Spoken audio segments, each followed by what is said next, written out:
Hello and welcome to Unstress Health. My name is Dr. Ron Ehrlich. Well, today we are going to be exploring hardiness. Not just resilience, but hardiness, and you'll learn what the difference between those two terms is. Today's guest I'm welcoming back is Dr. 𝗂𝗍 𝗪𝗂. Now, Paul is an exercise physiologist, a neuroscientist, a nutritionist, a former Navy Aircrew Officer. He has an incredible range of tools and insights which he shares with us today with a great deal of passion. Paul's work focuses on resilience, performance, and how we can all thrive under stress. He's the author of 𝗗𝗿 𝗪𝗂𝐿 and most recently, the Hardiness Effect, why some people thrive under pressure and others don't. Paul combines cutting-edge science with real-world strategies to help people become stronger, mentally, physically, and emotionally. And today we'll explore what it means to develop hardiness and learn about psychological hardiness and physiological hardiness and how we can apply it in our everyday life. I hope you enjoy this conversation I had with Dr. 𝗂𝗍 𝗪𝗂. Welcome back to the show, Paul. It is awesome to be back on again, Ron. Paul, as I think I just said to you before I came on, I remember the first time I heard you speak at the Health Coaches Conference in Brisbane 2 or 3 years ago, and you are one of the most dynamic presenters of healthcare. Well, any message really. It's fantastic. Since we last talked on this podcast, you have now completed your PhD, and we're going to talk about your new book. But tell us about your PhD. What was it? What were you focusing on?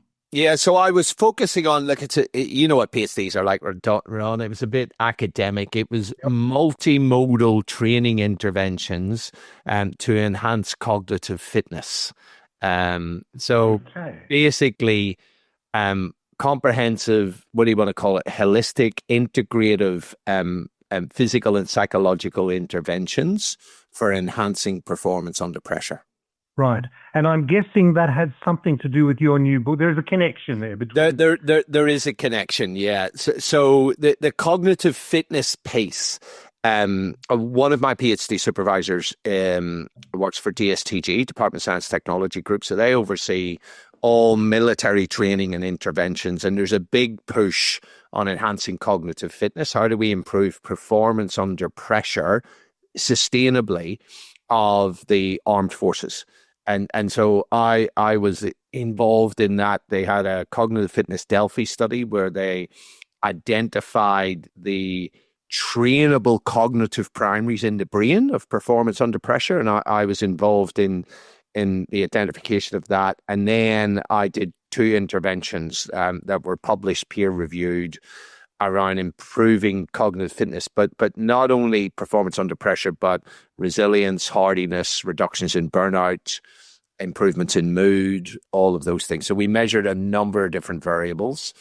And on the second one, that was a randomized control trial, we did the intervention, 2 different workplaces in New Zealand, both high pressure environments, and found that we improved psychological hardiness, but we also improved their resilience, their mood, their perceptions of stress, their gratitude, their mental well-being, as well as cognitive function.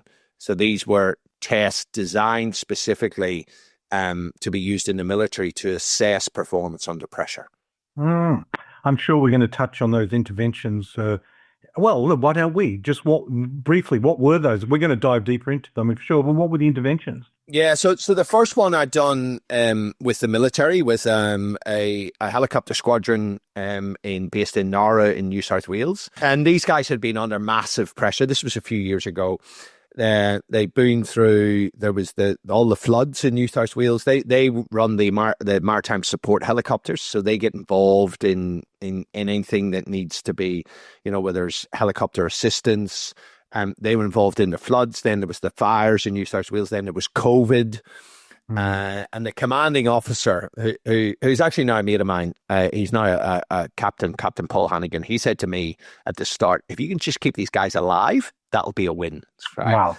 But we surveyed them on their resilience, on their mood, and on burnout, and we improved resilience statistically significantly. We improved their mood statistically significantly, and reduced all three elements of burnout, or improved them all. Right, professional efficacy.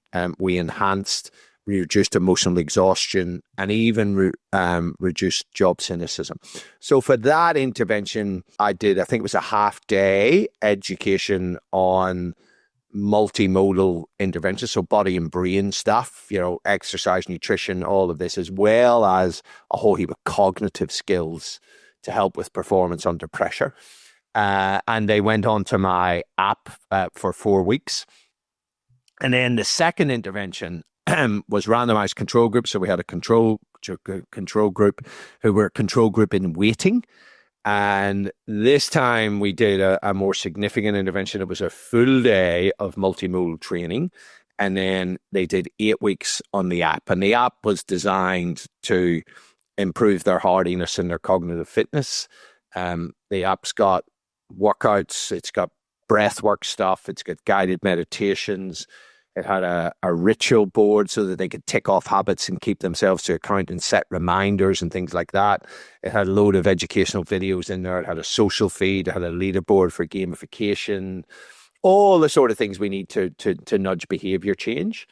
And like I said, we pretty much improved everything. The only thing that didn't improve that we were measuring was their working memory capacity. And we kind of knew that from the outset, because the research shows that takes longer to influence. But we did improve inhibitory control, which is a key factor in attention and performance under pressure. See, I know your background was in military many years ago, was it not? That's right. Yep. Yeah. So, and it was very nice for me to kind of go full circle. Yeah. I was Navy Aircrew and then ended up teaching Navy Aircrew around how to perform under pressure, and hopefully we'll be rolling out to the wider military for this intervention. So my hat is in the ring for that. So we'll see. Yeah. I've got a passion or a bee in my bonnet at the moment, and this is a good example of it, I think, that if you're wanting to improve health, actually the healthcare system may be the worst place to do it, but proactive workplace wellness programs that bring a whole community along with achievable, sustainable, achievable, effective interventions, and that are not complicated, are going to make a big difference. I mean, I totally agree. Look, first of all, we don't have a healthcare system. No. We need to rename it. It's a sick care system. I'm very soon going to be presenting to a whole bunch of Australian doctors at their annual conference. Okay. And my first question is going to be, who's a healthcare worker? And they'll all put up their hands. And I'm actually going to say, you're not a healthcare worker, you're a sick care worker. Because 97% of all government spending in healthcare is on tertiary treatment. It's not on prevention. Yeah. So the sort of stuff that we're talking about is primary prevention, is actually going in and helping people not to get disease. Now, and in my research, my literature review, there was compelling evidence that workplaces are a very good place to do this, because you have a bunch of people who are there together. You can do an intervention and they nudge each other, particularly if you get some gamification strategies. They go on the journey together. There's conversations around the water cooler, all of those sorts of things. You can get them into groups to help to influence each other. So, and it's a pretty captive audience. And the other thing about it, and I think this is counterintuitive to people who don't know this or aren't aware of it, is that there's a conflict of interest in the healthcare industry. Good health makes sense, but it doesn't make dollars.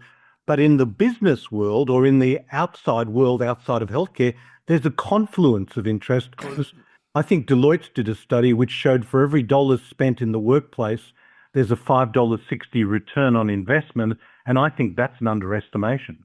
Yeah. Look, I've seen other research that puts that at a higher number. I'm not. And look, we know that the biggest effect on productivity, it's not from absenteeism. It's not from people who are really sick. It's presenteeism.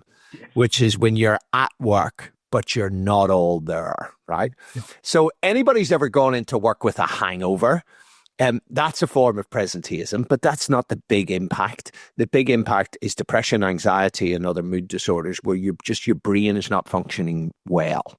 And that is the biggest drive on productivity. So this is the thing, that healthcare in the workplace, it's good for business and it's good for the individual. It's good for productivity. Yeah. It's just good all round. It's a win-win-win all round. Interesting to your group of doctors that you're speaking to, because I read an AMA report 2020, which said that between 20 and 70% of doctors are suffering from burnout. And you alluded to the acronym DIE, disengaged, ineffective, and exhausted. Yeah. That's quite a statistic for people delivering our healthcare system. Yeah, it is. We know that the whole health industry has high rates of burnout, particularly in doctors. Yeah. They are under pressure all the time. They're working long hours. And this is the thing about being a doctor, being a dentist, is that you're seeing people who are not in good states. They're coming in, they've got issues, they're often distressed, and it's fucking hard to deal with on a daily basis. I think that grind is difficult. It's a lot different of working in a profession where you're lifting people up and making them feel amazing. And I think psychology is even worse, right? It's very, very hard to just hear people's problems all day, particularly if you're talking to kids who've got trauma, like that what's called transference. It's hard not to take on those issues, and the same with first responders, whether it's police, ambulance people, just seeing bad shit all day long. It's just not good for anybody. And then you throw in long hours into that and red tape and having to hit this metric and this metric and all of that pressure and the paperwork. It really compounds stuff. It really does. But that's probably a great segue into our discussion today, because you've written this book, The Hardiness Effect. And just start with, what exactly is hardiness? How does it differ from resilience? And why, I think we've already established why it's probably such a crucial concept in today's world. But what's hardiness? What exactly is hardiness, and how does it differ from resilience? So hardiness is a set of psychological orientations that has been shown to help you to grow from stress. So it's forwards looking and it's proactive, whereas resilience, it's more of an outcome. It doesn't tell you how to get there. Hardiness actually does tell you how to get there. And resilience, there's still a lot of debate. I was doing my literature review. There's debate in the academic circles that, is it a state? Is it a trait? Is it a process? Is it something you have? Is it something you learn? Is it something you do? Is it an outcome? A lot of people will lean more towards the outcome, but again, it doesn't tell you how to get there. And resilience is bouncing back from stress. Hardiness has been called the courage to grow from stress. So I'll give you a very quick snapshot of the research. It was first identified by two psychologists, 𝗁𝗲𝗄 𝗏 and 𝐀𝐻𝐭 𝗏. And they were working in the Bell Telephone Company in the 1970s when they went through a massive corporate transformation that was highly, highly stressful. And a shitload of the employees suffered from burnout, but about 30% of them actually improved their performance through that stressful period. They grew from stress. And these two psychologists looked at what's different from these people to the others, and they identified these three psychological orientations. The first is, and they're not in any particular order. First, commitment orientation. They found that high-hardy people were fully engaged in life's activities. They were fully engaged in work. They brought their whole selves to work. They were energetic. They were curious. They were solution-focused. But also they had a sense of meaning and purpose in life, and were able to ascribe meaning to hardship. And even, engaged in their personal lives. They had hobbies, they had interests. Low-hardy people just come home and flunk down in front of the TV or bury their heads in a screen, and they're a bit meh, right, in terms of their energy and their engagement in life. The next was control orientation. So this is a deep-seated belief that I either control or heavily influence my environment and my destiny, right? It's linked to, in psychology, we call that an internal locus of control. The opposite is an external locus of control. I know you know what this is because of your health coaching. These are people that believe that other factors in people influence their destiny. You will hear them say people like, this shit always happens to me. I'm an unlucky person. This ruined my life. They're ruining my life. It's just, it's not me, right? The other element of control is high-hardy people. In times of stress, they focus on what they can control, and they don't invest their energy in the stuff they don't control. Whereas low-hardy people, they'll focus their energy on the past, wanting to change the past, wanting to predict the future, wanting to change other people's behavior, and they're often in their own heads for long periods of time. And then the third one is a challenge orientation. Again, two elements to it. High-hardy people view change as opportunities for them to learn and develop. And right now, we're in a cusp, right, with AI. So low-hardy people are going, oh, this is bad shit, this AI, I don't want, it's going to take my job, I don't want anything to do with it. The high-hardy people are going, wow, this is interesting. What's the upside? How can I use this in my role? How can my company use this? How can I get on the front foot? How can I learn new skills and adjust what I'm doing to avail of this technology, right? But then the second thing is, and it's probably more important here, is how you respond to adversity. High-hardy people lean in. They understand that life can be hard, and that when it's hard, they engage in it. Whereas low-hardy people, they become the victim, they complain, they hide, they run away, these sorts of things. And so these three psychological orientations together, and they interact with each other, they are predictive of who passes and who fails military training.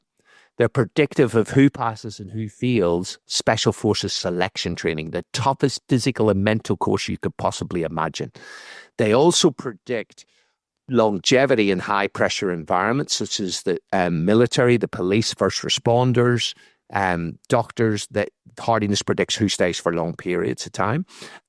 But also hardiness has a big impact on health. Actually, the other thing I would say, hardiness predicts whether or not a combat veteran gets PTSD and commits suicide. Those higher in hardiness are a lot less likely to do that. They're more likely to exhibit post-traumatic growth rather than post-traumatic stress disorder.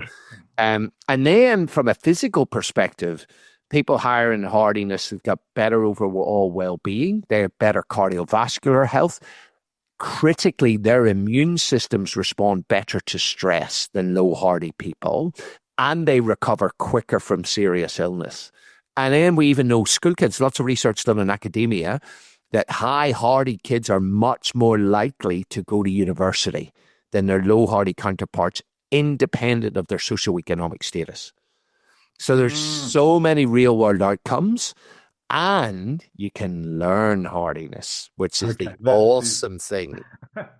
Now, that is obviously the important point in all of this. It's one thing to identify them, and as is so often the case, things are dismissed as genetic. This is just the way you are. But that's right. In fact, this is not. And let's talk a little bit about it. I know that you talk about 4 C's, yes, psychological hardiness. Yeah, sorry, Ron, I just did 3 C's. I've added a 4th. The 4th one. So you've done commitment, control, challenge. The one that I've added is connection orientation. I was going to say, just wrote down as a 4th point relationships. Yeah. The connection. Yes, I love it because that really is the big one from longevity studies, isn't it? Look, absolutely. If you're lonely, it's as bad for your health as smoking 20 cigarettes a day. Yeah. But also, the human brain is a social organ, and we need social connection, especially in times of stress. And I often talk about the Hanoi Hilton prison camp, where the prisoners use a tap code to communicate to each other when they were in solitary confinement. And that was what helped them get through the hell that was the Hanoi Hilton. And what we now know is that when me and you have I call it a tap code conversation, right? Where they talk about getting on the wall and tapping to each other. It doesn't matter who's on what side of the wall. Doesn't matter whether you're helping me out or I'm helping you out. When we have that conversation, in both of our brains, oxytocin and vasopressin are released. They are the hormones of love, trust, and social bonding, but they're also the most potent anti-stress chemicals that human beings produce. So that's why this stuff works, right? So it's hugely important that when you're struggling, that you reach out. You find the courage to reach out and tell your story. Safe in the knowledge that you're not being a burden on someone, you're just giving them an opportunity to improve their mental health by helping you out. That's the cool thing about this. Hi, Dr. Ron here, and I want to invite you to join our Unstress Health community. Now, like this podcast, it's independent of industry and focuses on taking a holistic approach to human health and to the health of the planet. The two are inseparable. There are so many resources available with membership, including regular live Q&As on specific topics with special guests, including many with our amazing Unstress Health advisory panel. Now, we've done hundreds of podcasts, all worth listening to, with some amazing experts on a wide range of topics. Many are world leaders. But with membership, we have our Unstress Lab podcast series, where we take the best of several guests and carefully curate specific topics for episodes which are jam-packed full of valuable insights. So join the Unstress Health community. If you're watching this on our YouTube channel, click on the link below or just visit unstresshealth.com to see what's on offer and join now. I look forward to connecting with you. You mentioned oxytocin and vasopressin, and people will have heard of oxytocin, but remind us, but tell us a little bit more about vasopressin. Yeah, so vasopressin is a hormone that's involved in social bonding. And so we know that mammals have a lot more vasopressin receptors. They release a lot more vasopressin than, for instance, reptiles, right? But it's also an anti-stress chemical, right? That's the thing, as is oxytocin. It's a feel-good anti-stress chemical. And this is the human brain, or the mammalian brain, rewarding us for social connection, because it was necessary for survival. Like we as a species, we are shithouse in terms of our defensive and offensive capabilities. Before we developed the ability to use our fingers and thumbs, right? Homo habilis 2.4 million years ago, split off from the great apes and actually traded off strength and dexterity, strength and power for dexterity. Homo habilis is called the tool maker, right? So that we could make tools to defend ourselves. But one of the ways that we survived was living in groups, because groups gives us security, and particularly when we can make tools. We can hunt, we can gather, we can defend ourselves, and that living in groups, that drove us to be the dominant species on Earth. And the size of the, our mirror neuron system, which is only available, are only present in mammals, the size of that is related to the size of the groups that those mammals live in together. Now, Paul, you say that again, the mirror system? Mirror neurons. So mirror neurons basically, so there's two areas, main areas in the brain where the mirror neuron systems are active. One is in the motor cortex. So when I see you do something, I'm actually rehearsing it in my motor cortex, right? So hundreds of thousands of years ago, when Ron's Homo erectus ancestor created fire, Paul's Homo erectus ancestor was looking at him and actually rehearsing in the brain how to actually do it, right? But we know the mirror neuron system is much more deeply activated when you watch somebody display an emotion. So when I watch you laugh, my brain rehearses joy. When I watch you be angry, my brain rehearses anger. When I watch you cry, my brain rehearses sadness. And that mirror neuron system is all about empathy. And it's all about human connection. And humans have the richest mirror neuron system of any species because we lived in those big groups. And that cooperation and empathy and fairness and connectedness was essential to the survival of our species. So, any animal that's taken out of its natural environment does not do well. And so when we're plonked out of a hunter-gatherer environment and we're plonked into an environment that is thermoneutral, where we can sit on our arses and don't have to move, where we are connecting digitally but not socially, we don't do well. No animal does well out of its natural environment. Lack of sunlight, Jesus, the list goes on. But this mirroring is a very interesting one, because I remember reading the work of 𝗁𝗂 𝗍𝐿𝐼, the neuroscientist from Stanford, who was commenting on the effect of Botox on mothers and their infants, because infants mirror their mother's facial expression. Yet when you have Botox, it's a bit difficult for the kid to work out what they should be mirroring. That's right, and that those facial expressions, and it's been shown that people who have Botox, they then have less expression of their emotions as well. Yes. And it's a work of 𝗁𝐿 𝗪𝐿 that showed that we actually that facial expressions can actually very likely precede emotions in the brain, right? So there's this real connection between our facial expressions and our emotions. It's very, very hard to untangle. No, you're right. I remember seeing that research. Yeah.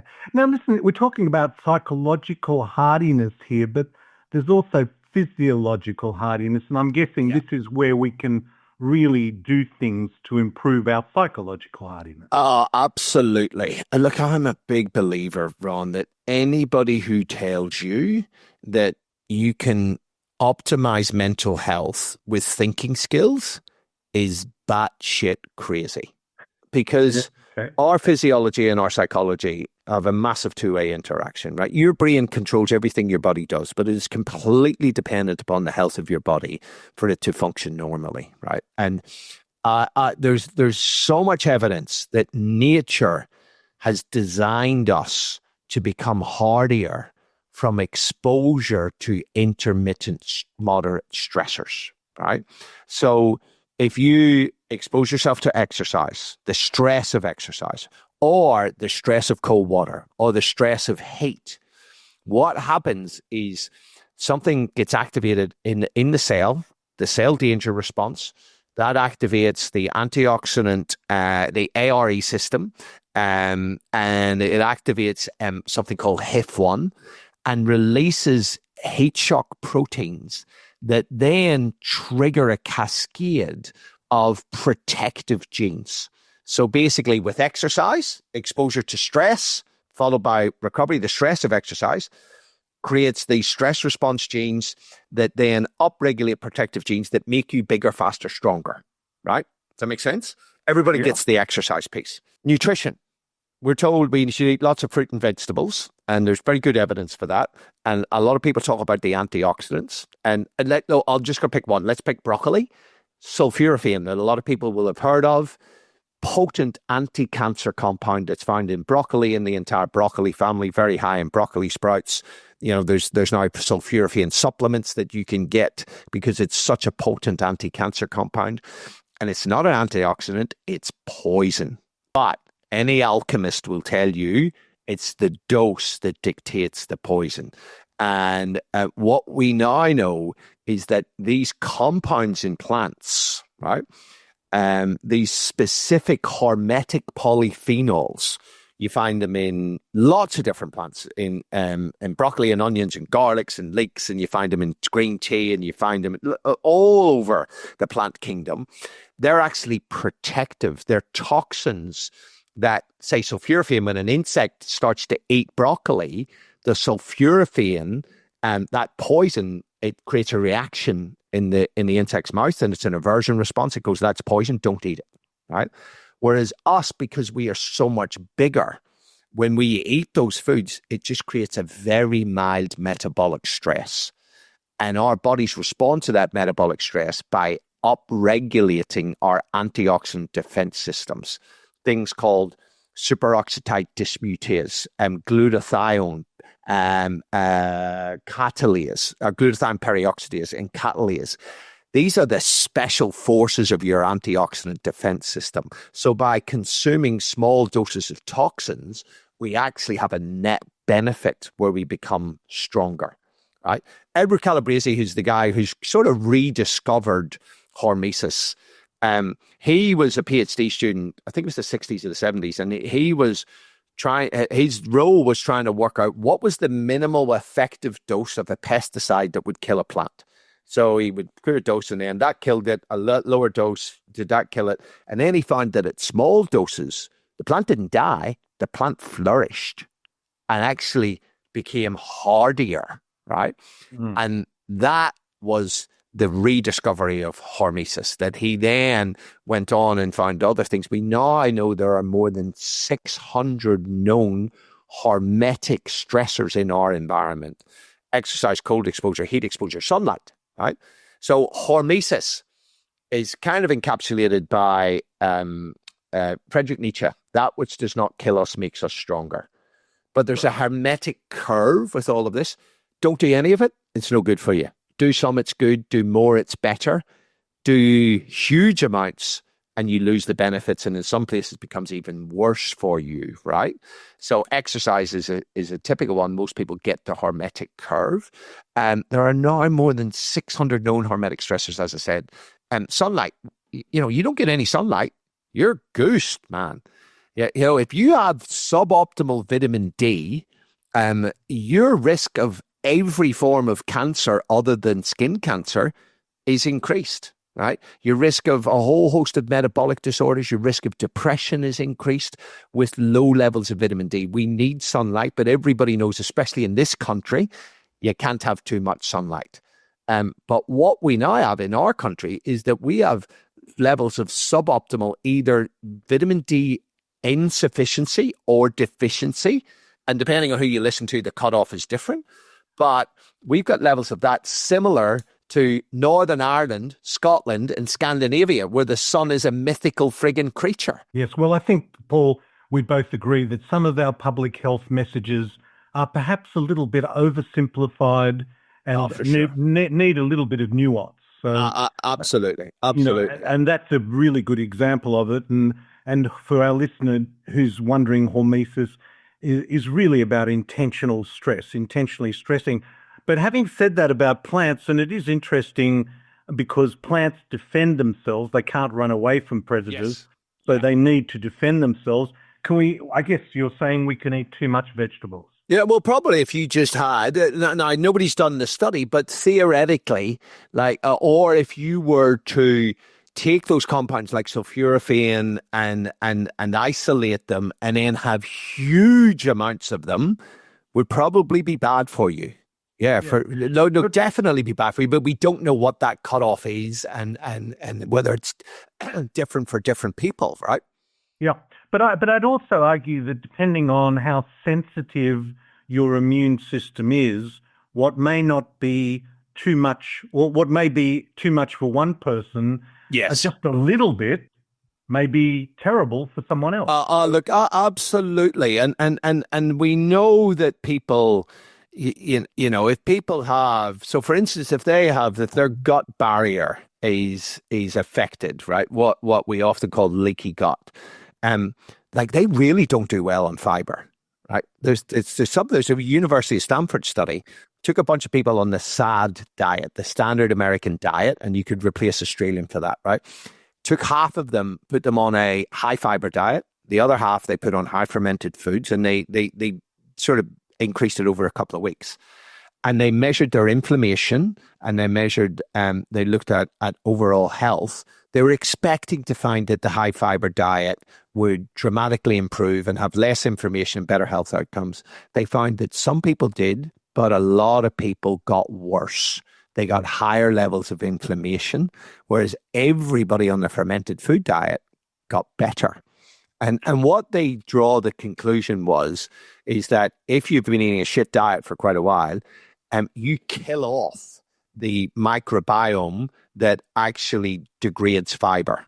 And they found that their hypothesis was that fermented foods acts as a fertilizer for those to grow those microbes, and then you give them the fiber afterwards, and then they fuel it. But again, there's some people who question our recommendations about fiber. Do we really need that much? Is it really evidence-based? Is it the fiber, or is it the polyphenols that are in the plants, the other compounds?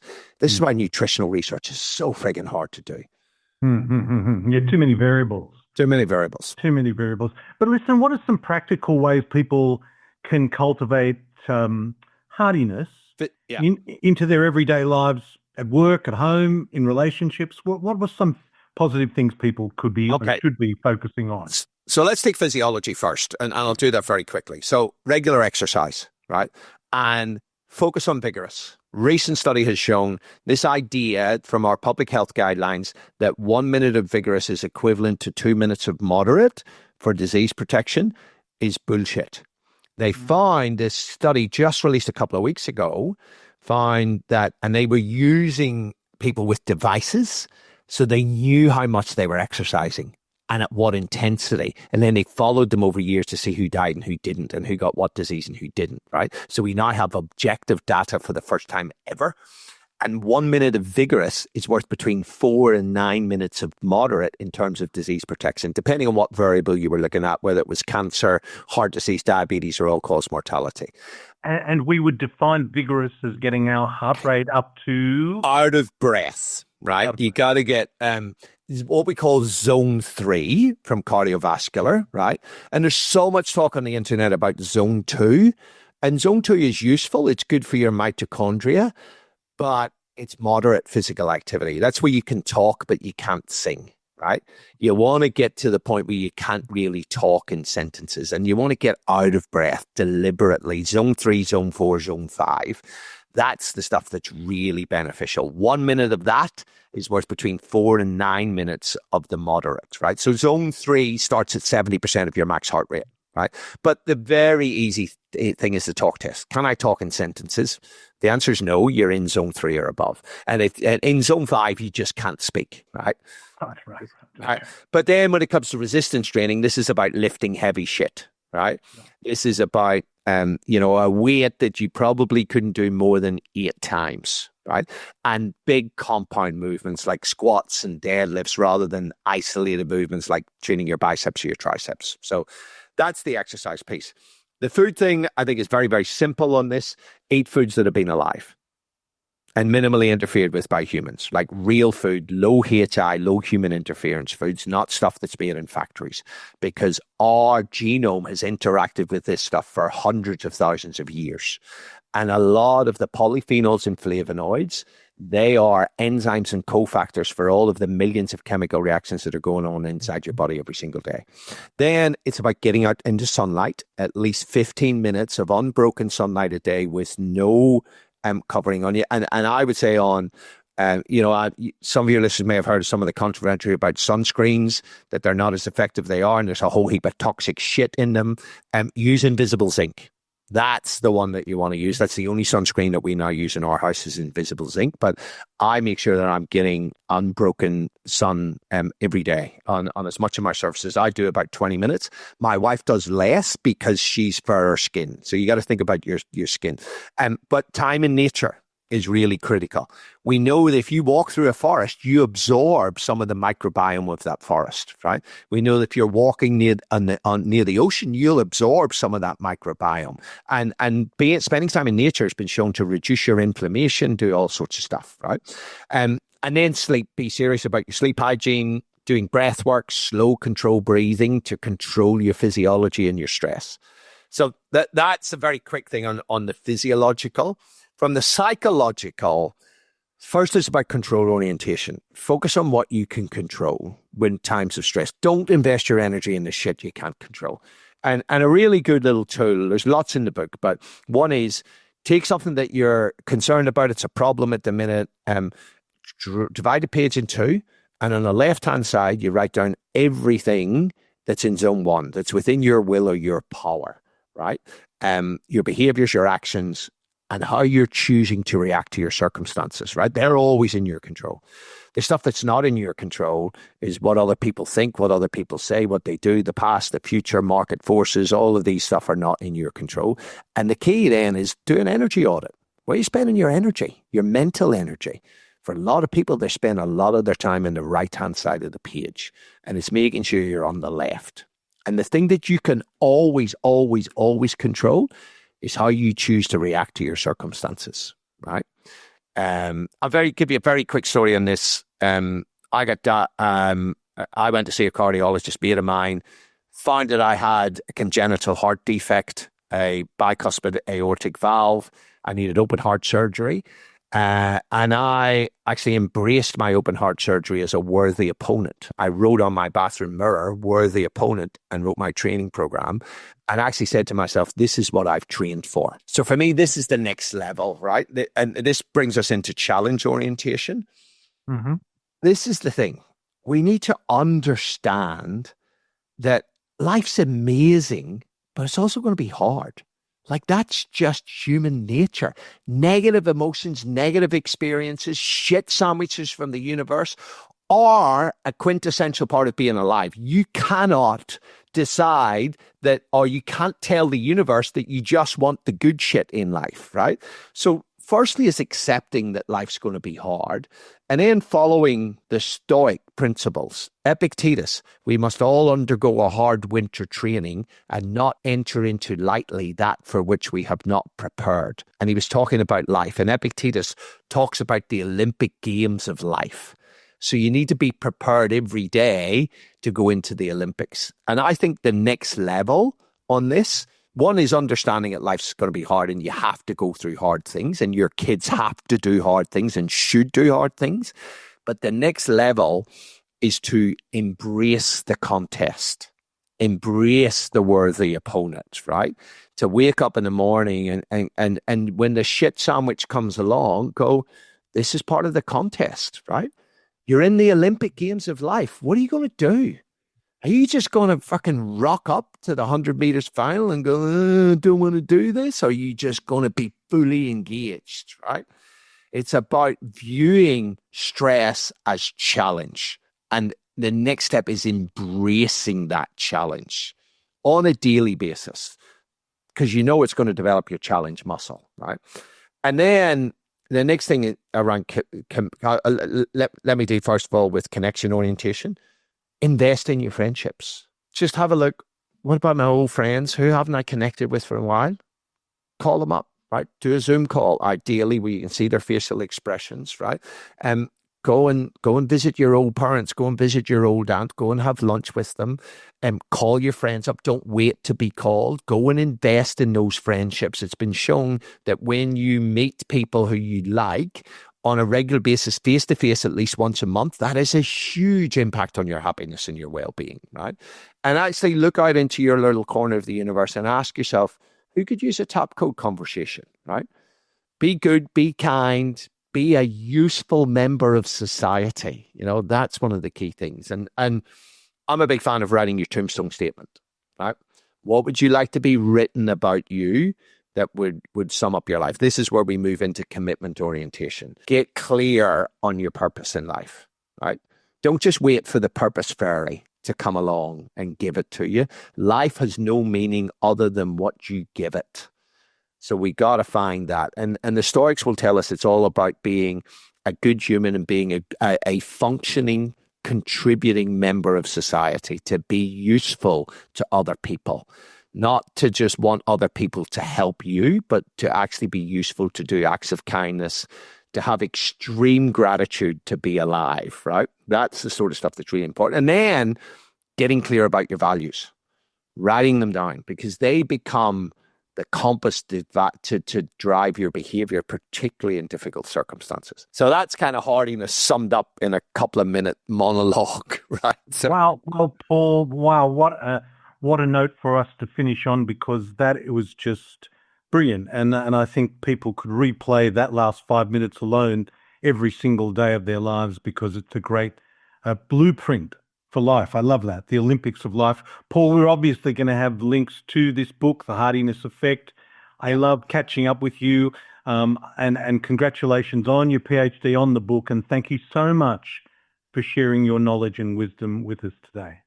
Thank you, Ron, and keep doing what you're doing, mate. You're making an impact on people's lives, and just keep driving that one by one. Well, Paul really is a dynamo, and you can see why I enjoy having him back on. As I said to him at the beginning of the program, I met him a few years ago when he was a keynote speaker at a conference, and I was just so impressed and so engaged, and his passion, his knowledge is really terrific. And those 4 C's, it's so interesting to hear people put things in a slightly different way, because commitment, being engaged, this comes back to the work of Martin Seligman, the PERMA model, positive emotions, engagement, relationship, meaning, and accomplishment. And engagement is important, and not being engaged is a sign of burnout. We talked about that. Another C is control. Control what you can control. What a tool we have there. We may not be able to change people around us or events in the world, but we can certainly change how we think about it, and arguably our greatest tool. Challenge. Well, there are many challenges in life, and things are not always black and white. Now, when we talk about challenges, we talk about the 5 stressors of emotional, environmental, postural, nutritional, and dental or oral health stress. They are the 5 stressors that I identify in my model. But challenges is also about a tolerance of ambiguity, that things aren't necessarily black. They aren't, in fact, black and white. And having a tolerance for the ambiguity, the nuance in life is very helpful. And finally, connection or relationship. And again, this comes back to Seligman's PERMA model. PER is relationships, meaning and meaningfulness and accomplishment. And the longest study, as we said, ever done on longevity and wellness predicts that relationships are the best predictor of health and wellness and longevity. And, that is an important part. Look, we'll have links to Paul's books, The Hardiness Effect, and his website, some great resources there. I hope this finds you well. Until next time, this is Dr. Ron Ehrlich. Be well.